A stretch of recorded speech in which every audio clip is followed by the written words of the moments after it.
Well, Red Dead Online received the biggest update that we have ever seen so far in the game's lifecycle, marking the end to the game's beta period. But is this update worthy enough to bring people back to the game? Does it bring enough content to keep people playing long term?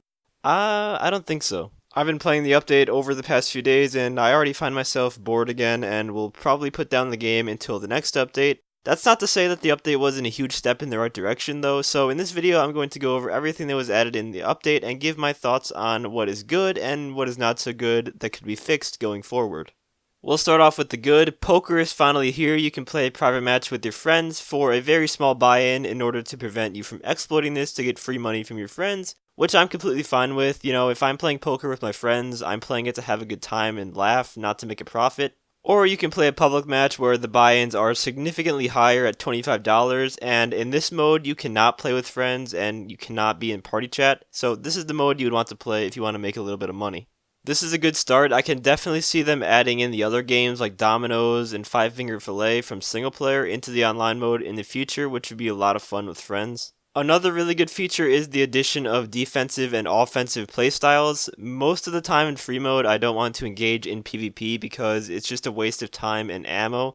Now I can just turn on defensive mode and not have to worry about getting shot off my horse while I'm just riding by, trying to mind my own business, which is always a plus. The Lamont revolver is a very cool weapon. It looks amazing and it has a unique feature that allows you to switch between firing revolver rounds to firing a single shotgun shell. So it's basically a revolver and a shotgun all in one, and I think that's really awesome and useful. These types of weapons with unique properties to them are what I like to see, and I hope that we get more weapons that fit this criteria in the future. The enhancements made to daily challenges are a huge step in the right direction. With daily challenges alone, you're able to earn yourself 2 gold bars a day.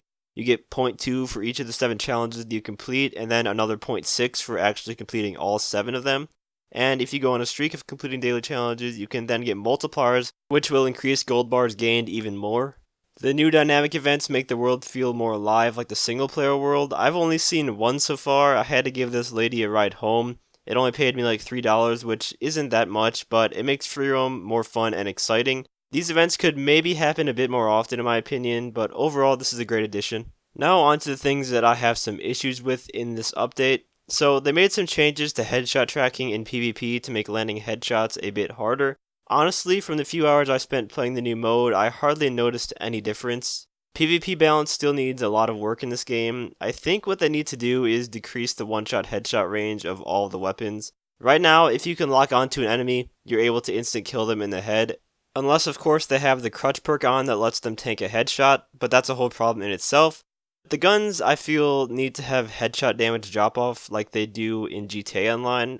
For example, the Special Carbine has a lock-on range of 65 meters, but out of those 65 meters that you can shoot at your opponent and lock onto them, you're not able to one-shot them to the head unless they're 23 meters away from you. This change would result in a few outcomes. Number one, you'd see a lot less insta-deaths without being able to react because you aren't going to have people very far away from you one-shotting you with auto-aim. Number two, it would indirectly nerf the effectiveness of the Never Without One perk because only close to medium ranges would be able to instant kill you.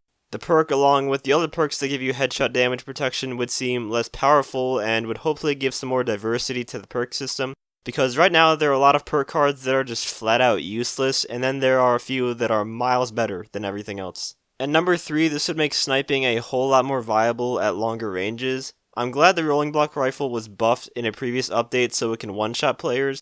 The problem is that because lock-on headshots are so powerful, even at long range, you're hardly ever in a situation where using a sniper would be beneficial to you. And on top of that, sniper's scope sensitivity is super slow and clunky, and it makes it extremely hard to hit shots, especially with how fast players are able to sprint in this game. So I think that could use an improvement. Or maybe let the Paint It Black Deadeye card work with the sniper rifle to compensate for the sluggish aiming with them. Overall, I'm glad to see Rockstar listening to the community in terms of PvP balance. I have to thank them for that. They've already made some really good changes, and I think they will continue to do so. I just wish they would do the same for GTA Online's balance.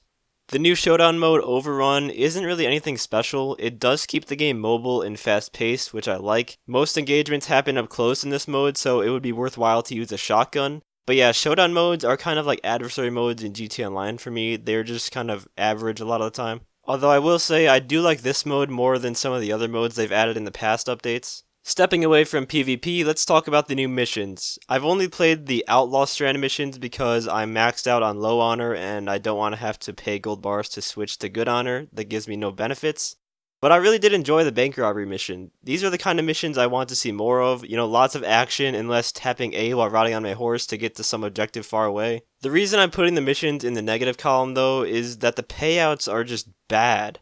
For robbing the bank in Saint Denis, I got paid like $60. And that is with the first time bonus tacked on. If I did it again, I would probably get like $20. But the missions, I feel like you do them once and then it's just pointless to do them again. You're way better off playing the PvP modes to earn money. For clothing, I really want to see more interesting items. We need more mask options like we have in single player, and the ability to make cool looking clothing items out of animal pelts like we can in single player. The ponchos are cool and all, but nothing we've seen so far compares to the stuff you can get in single player, in my opinion. This summer, Rockstar plans to add 3 new roles to the game that will each add new and unique gameplay, and they will each have their own unlockables as you progress. This sounds exactly like any other RPG game that has different classes with different unlocks and perks for each. I'm really excited for this. Red Dead Online fits the criteria perfectly for an RPG style setup, and I'm hoping this RPG element to the game makes progression a lot more fun because right now, progressing levels just feels like a chore. The new roles they announced are the Bounty Hunter, the Trader, and the Collector. I'm really hoping these 3 roles give us a lot of extensive content that's in free mode to make the free mode a lot more exciting and fun. With the Trader role, apparently you're going to be able to own your own business at your camp, so that sounds cool. I'm personally excited to see what the Bounty Hunter role is about, but the other ones do sound awesome as well. To sum the update up here at the end, this is a really good start to the online mode. Free mode is still pretty boring, and the only viable way to make money and rank up fast is through PvP modes, but I think it is getting better, and over time I'm hoping it evolves into something that I can spend hours playing around in free mode without getting bored like I can in GTA Online right now. If you guys enjoyed the video, feel free to leave a like, as well as subscribe to my channel for more guide and PvP related content. And as always, thanks for watching, have a great day.